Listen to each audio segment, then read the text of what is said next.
السلام عليكم ورحمة الله وبركاته.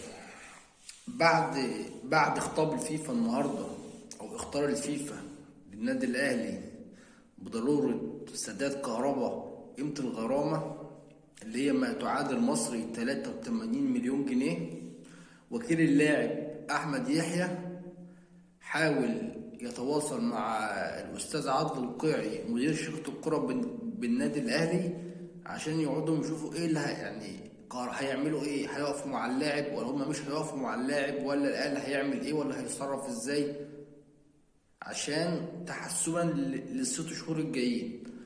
عادل القيعي رفض يقعد معاه، رفض يقعد مع وكيل اللاعب عشان يحل الازمه، وقال له الاهلي مش طرف، الاهلي مش طرف في الموضوع. يعني كده بلح رسمي، بلح اللاعب يا يبطل كورة يا إما يحاول يحل الأزمة مع المستشار مرتضى منصور، يقسط بقى المبلغ زي ما قال له اطلع قول اللي حصل وأنا هقسط لك المبلغ. إنما الأهلي خلاص كده مش هيدفع جنيه في قضية كهرباء إلا إذا جد جديد.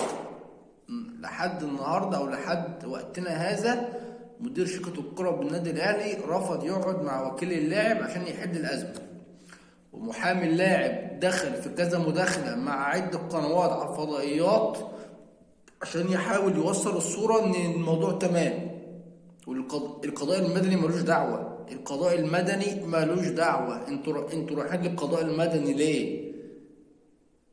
انتوا بتحاولوا تحلوا الموضوع في القضاء المدني ليه؟ الفيفا نفسه بعت اخطار بضرورة سداد المبلغ، والزمالك لازم هو اللي يبعت جواب منه يقول ان اللاعب ملتزم ودفع المبلغ.